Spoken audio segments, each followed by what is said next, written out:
लोगों को ये भारत रत्न दिया जाएगा और ये तीनों नाम अब सामने आ गए हैं। प्रणब मुखर्जी को भारत रत्न मिलेगा, साथ ही साथ नानाजी देशमुख को भारत रत्न मिलेगा, इनको पोस्टमसली मिलेगा भारत रत्न। हमारे साथ हमारे सहयोगी यतेंद्र शर्मा इस वक्त जुड़ रहे हैं। यतेंद्र, पूरी जानकारी दे पहले।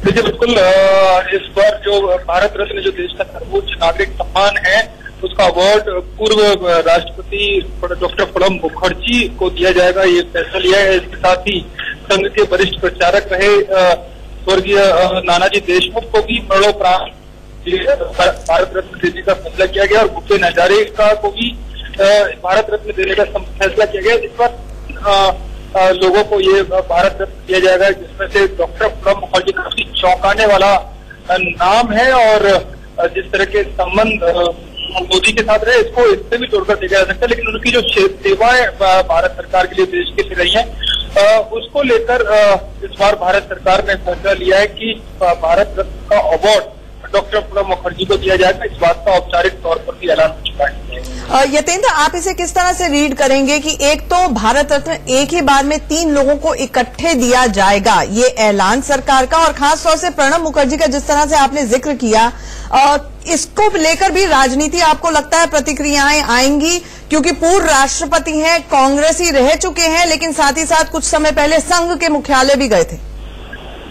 देखिए, बिल्कुल राजनीतिक प्रक्रियाएं तो जरूर इस पर आएंगी। कुछ लोग इस पर सवाल भी उठा सकते हैं, लेकिन कई लोग इसके राजनीतिक मायने भी निकाल सकते हैं और वो सीधे सीधे तौर पर, क्योंकि चुनाव की बेला समय पर है, चुनाव की उसकी गिनती एक तरह से शुरू हो गई है, तो इसको एक तीर से कई निशाने साधने वाली कहावत इसको कह सकते हैं। तो डॉक्टर प्रणब मुखर्जी के जो मोदी के साथ संबंध रहे वो जाहिर है, लेकिन जिस तरह से संघ के करीबी हुए, संघ के कार्यक्रम में पहली बार कोई कांग्रेसी और कोई पूर्व राष्ट्रपति गया, इसको लेकर सवाल जरूर उठाए गए, लेकिन उसने एक मैसेज जरूर दे दिया कि राजनीति में कब क्या हो जाए इसका कोई भी पहले से आकलन नहीं कर सकता। और अब जब प्रणब मुखर्जी को भी सर्वोच्च नागरिक सम्मान देने की घोषणा की गई, तो इसको पश्चिम बंगाल के चुनाव से भी देखा जा सकता है और साथ ही उस नारे से भी जो प्रधानमंत्री मोदी की तरफ से कहा जाता है कि सबका साथ सबका विकास, यानी कि चाहे वो कोई भी राजनीतिक विचारधारा का हो, लेकिन अगर उसने देश के लिए काम किया, उसकी सेवाएं इस तरह की उत्कृष्ट सेवाएं की उनको नजरअंदाज नहीं किया जा सकता, तो मोदी सरकार उनके लिए भी फैसला ले सकती है। ये एक मैसेज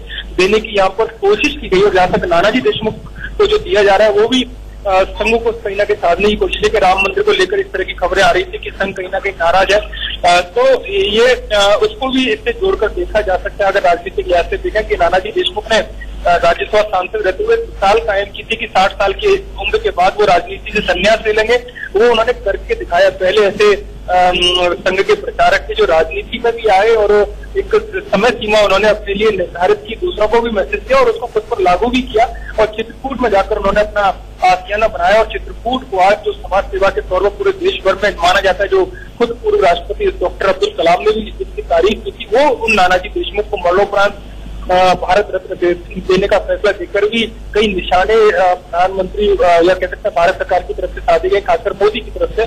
तो भूपेन हजारिका का नाम तो जाहिर है पूरे देश भर में उनकी जो कला है, जो उनकी विरासत है, उसको लेकर जो सम्मान है, उसको भी कहीं ना कहीं अगर राजनीति की बात करें तो उससे भी सवाल जरूर उठेंगे, लेकिन इससे कई निशाने साधने का काम किया गया है। बहुत दिलचस्प बात यह है यतेंद्र कि आपने कहा कि एक तो सरकार मैसेज देने की शायद कोशिश कर रही है, सबका साथ सबका विकास, दूसरा पूर्व राष्ट्रपति प्रणब मुखर्जी को ये सम्मान दिया जाना अपने आप में कहीं ना कहीं आपने कहा कि पश्चिम बंगाल में भी राजनीति करने की, वहां पर पैर जमाने की कोशिश के रूप में देखा जा सकता है।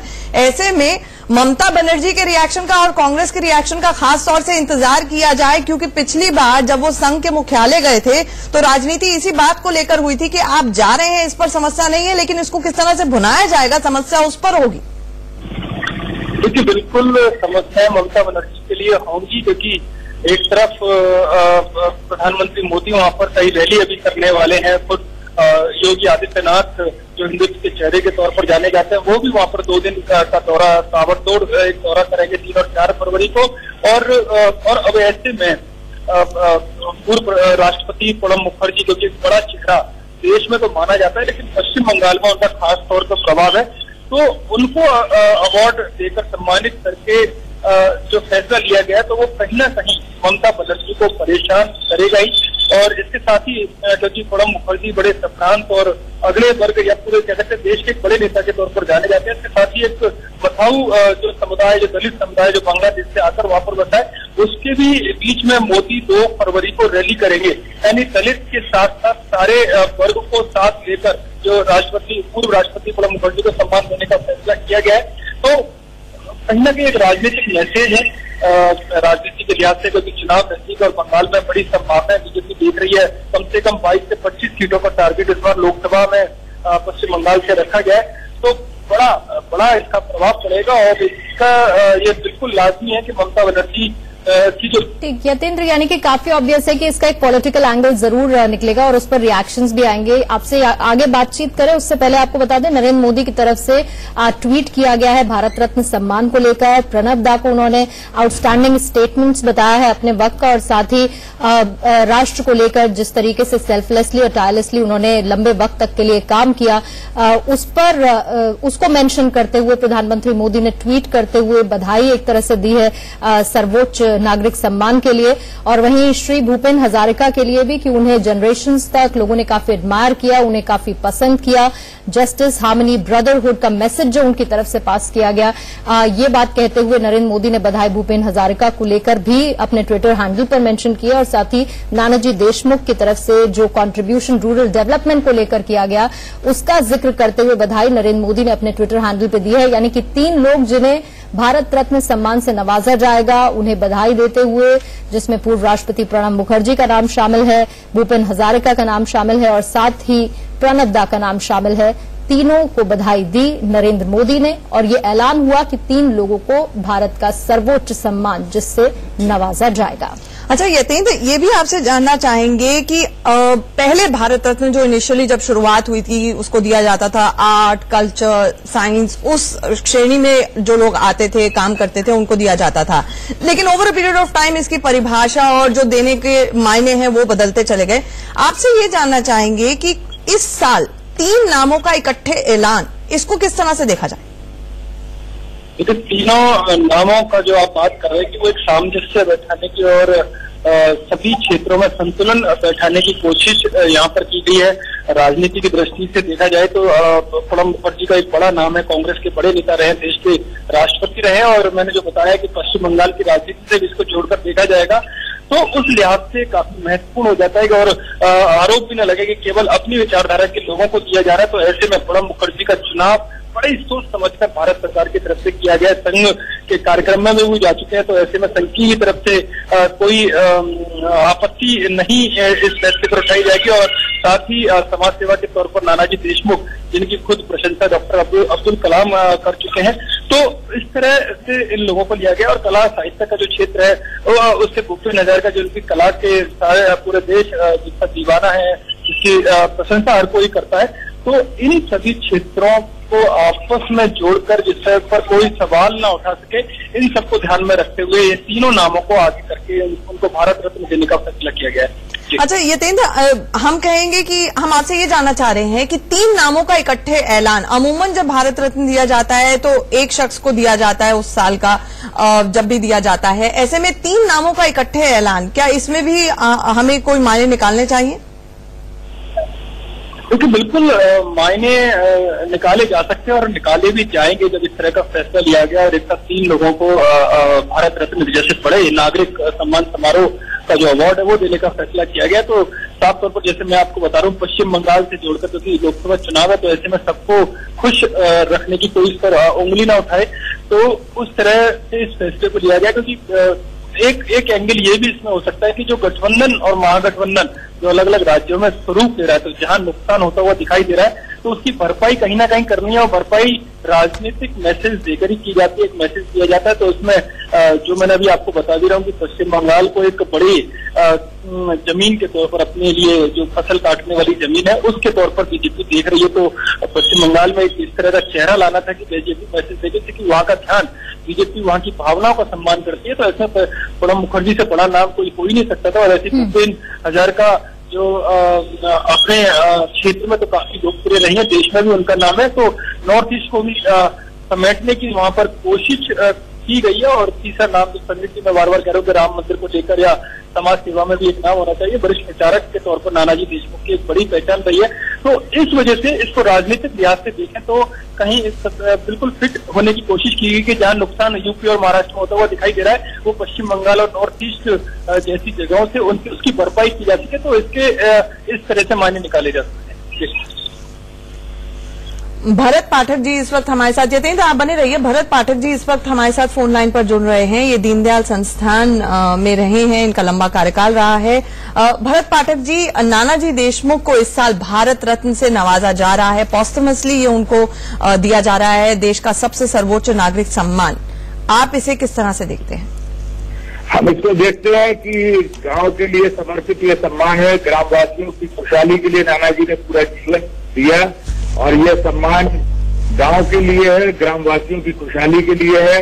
भारत के राष्ट्रपति और भारत के प्रधानमंत्री माननीय नरेंद्र भाई मोदी को बहुत बहुत शुभकामनाएं, बधाई। और गांव वालों को, ग्रामवासियों को समर्पित, वनवासी बंधुओं को समर्पित, महिलाओं को समर्पित यह भारत रत्न। और ये सरकार गांव की खुशहाली के लिए काम करे, यही नानाजी की इच्छा थी और सब समाज को साथ लेकर के सरकारें काम करें, ये नानाजी की हमेशा इच्छा रही है। कोई मनभेद मतभेद ना हो, सारे समाज को एकजुट होकर देश के विकास के लिए, गांव के विकास के लिए काम करना चाहिए। हर हाथ को काम, हर खेत को पानी, ये उनका बोध वाक्य था और उन्होंने गांव को सर्वश्रेष्ठ मान करके गांव की खुशहाली के लिए अपना जीवन लगाया। ऐसे सदैव परम सदैव नानाजी देशमुख को भारत रत्न मिला। हम सब बहुत प्रसन्न हैं और सारे गांववासी, वनवासी सब प्रसन्न होंगे, ऐसा हमारा विश्वास है। जी भरत जी, तो जिन चीजों का जिक्र आप कर रहे हैं और नानाजी देशमुख ने जिस तरह के भारत की संरचना के बारे में सोचा था, जैसा भारत होना चाहिए, आज के भारत को उस नानाजी देशमुख के नजरिए से किस तरह से देखते हैं आप? नानाजी देशमुख हमेशा व्यापक दृष्टिकोण लेकर के चलते थे समाज के लिए और समाज को एकजुट देखना चाहते थे। वो ये चाहते थे कि गांव का विकास हो और गांव का विकास में दलगत राजनीति से ऊपर उठ करके विकास हो। सारे राजनीतिक दल मिल करके विकास की बात करें, गांव का विकास हो या शहर का विकास हो। जब चुनाव जीत करके नेता सरकार में पहुंचते हैं, मंत्री बनते हैं, दायित्व संभालते हैं, तब उन्होंने देश के विकास के लिए और केवल विकास के लिए काम सोचना चाहिए और आपस के मतभेद भुला करके वे देश के लिए, समाज के लिए काम करें, ऐसी उनकी इच्छा हमेशा रही है। ठीक, भरत पाठक जी मुझे ये बताएं, चित्रकूट को भी उन्होंने गोद लिया था और आज की तारीख में भी, आज के भारत में भी हम देखते हैं कि प्रधानमंत्री जब बने थे मोदी जी 2014 में, तो उन्होंने आदर्श ग्राम योजना की शुरुआत की थी। तो आपको लगता है कि बहुत समय बाद, बहुत वक्त बाद अब नानाजी देशमुख के योगदान को याद किया गया है? हालांकि उन्होंने शायद जिस तरह के भारत की संरचना की थी उस पर तो मोदी सरकार ने चलना पहले शुरू कर दिया था। चित्रकूट का काम प्रभु राम, श्री राम की तपोभूमि और भरत जी का वो त्याग की भूमि है। वो कहा करते थे कि चित्रकूट दुनिया में एक ऐसा स्थान है जहां पर राम ने भी राज्य को त्यागा और भरत ने भी राज्य को त्यागा, और वहां पर के जो पिछड़े उपेक्षित वनवासी बंधु हैं, ग्राम हैं, ये उपेक्षित हैं, और वहां पर वो गांव वालों के साथ बैठ करके, उनके साथ योजना बना करके, सबके सहयोग से, समाज के सभी वर्गों का सहयोग लेकर के, शासन के सहयोग से, चाहे वो किसी भी राजनीतिक दल की सरकार रही हो, सभी ने सहयोग किया और चित्रकूट का जो प्रकल्प है उसको समाज के सामने प्रस्तुत किया। एक आदर्श ग्राम की रचना उन्होंने वहां पर 500 गांव। जी शुक्रिया भरत जी। हमारे साथ शर्मिष्ठा मुखर्जी, प्रणब दा की बेटी, इस वक्त फोन लाइन पर जुड़ रही हैं। शर्मिष्ठा, बहुत बहुत मुबारक हो, कांग्रेचुलेशंस टू यू। पहली प्रतिक्रिया आपकी, प्रणब दा को भारत रत्न से सम्मानित किया जाएगा।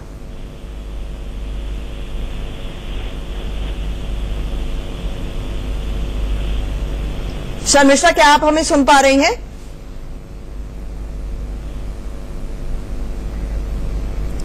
लगता है हमारा फोन से संपर्क उनसे टूट गया है। हम फिर से उनसे जुड़ने की कोशिश करेंगे। प्रणब दा की बेटी शर्मिष्ठा मुखर्जी हमारे साथ फोन लाइन पर जुड़ रही थी और कहीं ना कहीं पूर्णिमा, अगर देखा जाए तो चुनावी साल है, 2019 है। ऐसे में जिस तरह से यतेंद्र खबर की व्याख्या कर रहे थे, इंटरप्रेट कर रहे थे कि नॉर्थ ईस्ट और पश्चिम बंगाल इससे बेहतर मास्टर स्ट्रोक हो नहीं सकता था। मतलब अगर देखा जाए कि कांग्रेस का मास्टर स्ट्रोक एक दिन लगेगा तो लगता है बीजेपी का अगले दिन लगेगा। और जिस तरह से 3 नामों की घोषणा हुई है तो कहीं ना कहीं यतेंद्र भी जिस तरह से कह रहे थे, एक तरह का बैलेंस बनाने की कोशिश हुई है कि नानाजी देशमुख का नाम, एक आर्ट और कल्चर से भूपेन हजारिका साहब का नाम, और साथ ही साथ प्रणब दा का नाम। मतलब ये तो एक ऐसी चीज है, एक ऐसे नाम को सम्मानित किया जाएगा, भारत रत्न से नवाजा जाएगा, जो कहीं ना कहीं कांग्रेस को भी कांग्रेचुलेट करना पड़ेगा और साथ ही साथ ममता दीदी को भी कांग्रेचुलेट करना पड़ेगा, और बीजेपी इसको पूर्णतः